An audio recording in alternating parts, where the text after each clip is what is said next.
So, today we're diving into this fascinating historical evolution, like, how ancient Rome's Vestal Virgins eventually set the stage for the development of the Christian sisterhood. That's so intriguing. Right, the story really starts with these women, chosen at such a young age, like between 6 and 10, who were entrusted with keeping the sacred flame alive for the goddess Vesta.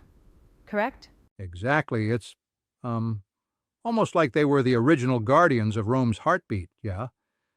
They were selected by King Numa Pompilius in the 7th century BCE, and their lives were completely dedicated to maintaining this eternal flame as a symbol of divine protection. Yeah, that's wild. And think about it. Their commitment was so intense.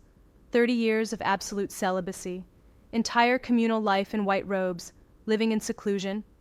It was, a level of devotion that's just, wow. Yep, exactly.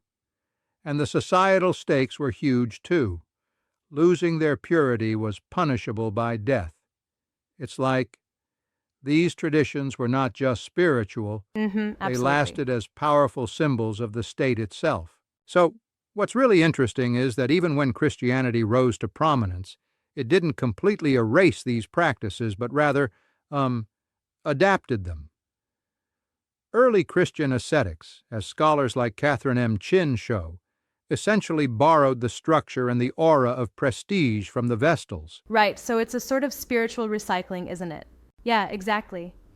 It's like the early Christians rebranded what had been a pagan devotion, turning it into something that resonated with their own theological framework.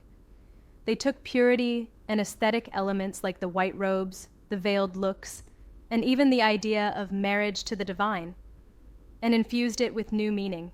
And scholars like Peter Brown, in his work The Body and Society, argue that these pagan ideals were then reinterpreted to bolster spiritual authority.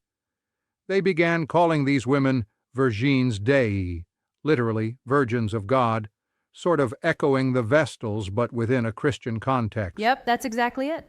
And it seems the writings from Tertullian and later St. Cyprian really pushed the idea forward, right?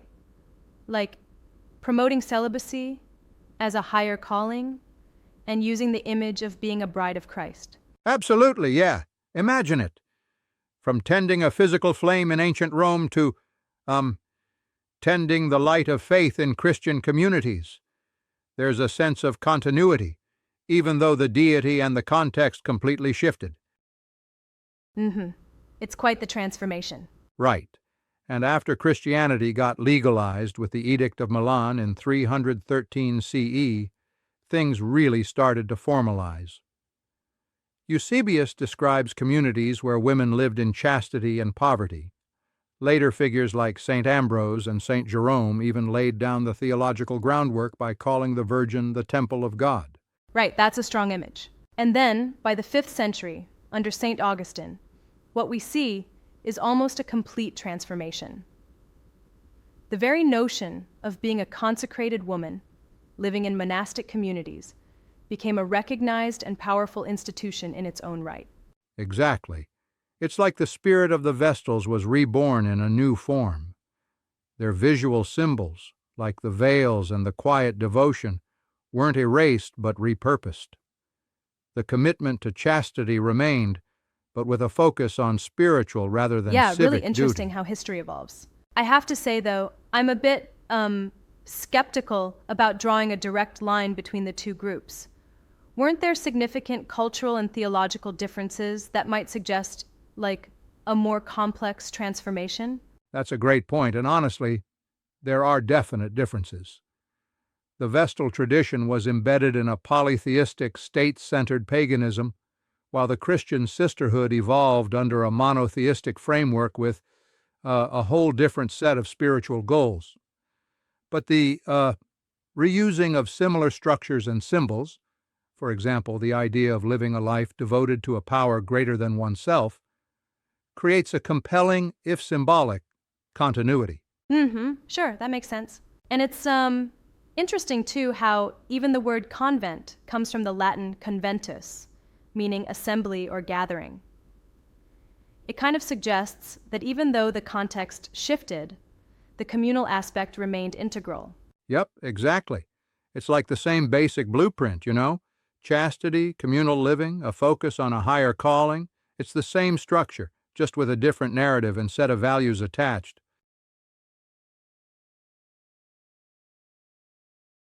Yep, spot on. And think of it. The eternal flame of the Vestals was a literal, physical flame, while for the nuns it turned into, the metaphorical flame of faith. Both were seen as protecting and sustaining their respective communities. Yeah, that's a good way to look at it. I also find it fascinating how early Christian writers like Tertullian and St. Cyprian reframed purity as not just a physical state, but as a kind of spiritual authority. It wasn't just about keeping a flame burning, it was about, channeling divine energy, right? Exactly, and that's where the transformation gets profound. It's not just a cosmetic change. The physical handling of purity and devotion in ancient Rome provided a sort of template that the Christian world repurposed to support its own spiritual and institutional needs. Right? It's all about adapting what's effective. And the historical continuity is staggering. I mean, these practices have survived through centuries, reshaped and reinterpreted, but still clearly visible in modern religious life. Like, think about a nun's veil. It isn't just about modesty. It's a visual echo of this ancient, almost timeless dedication. Timeless. Exactly. It's like holding on to a piece of that ancient heritage. You know, it makes you wonder what other modern practices might have really deep historical roots that we just take for granted. Oh, totally. It's like history leaves behind these blueprints that get repurposed over and over.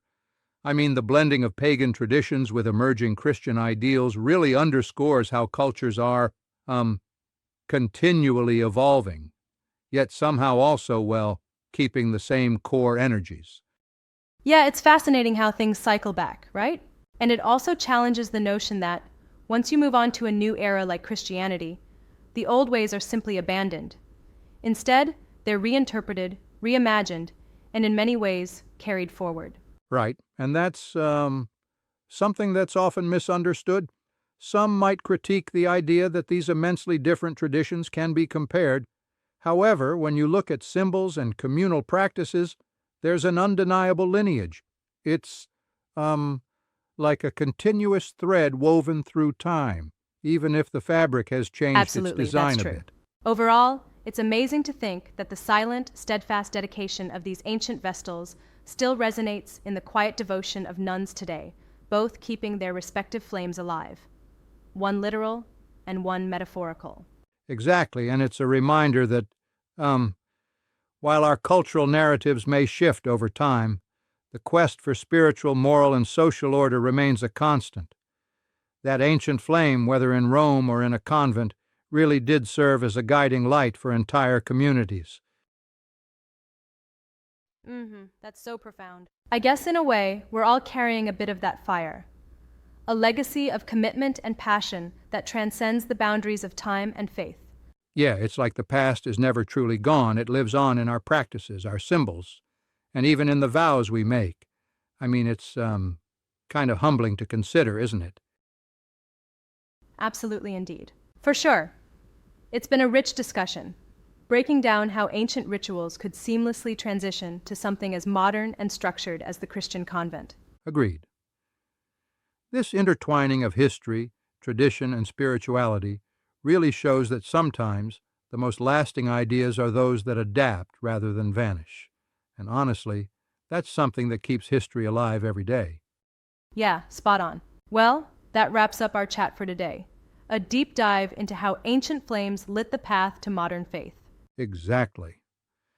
Thanks for joining in on unraveling this tapestry of history where the past meets the present in the most Absolutely, unexpected thank ways. you.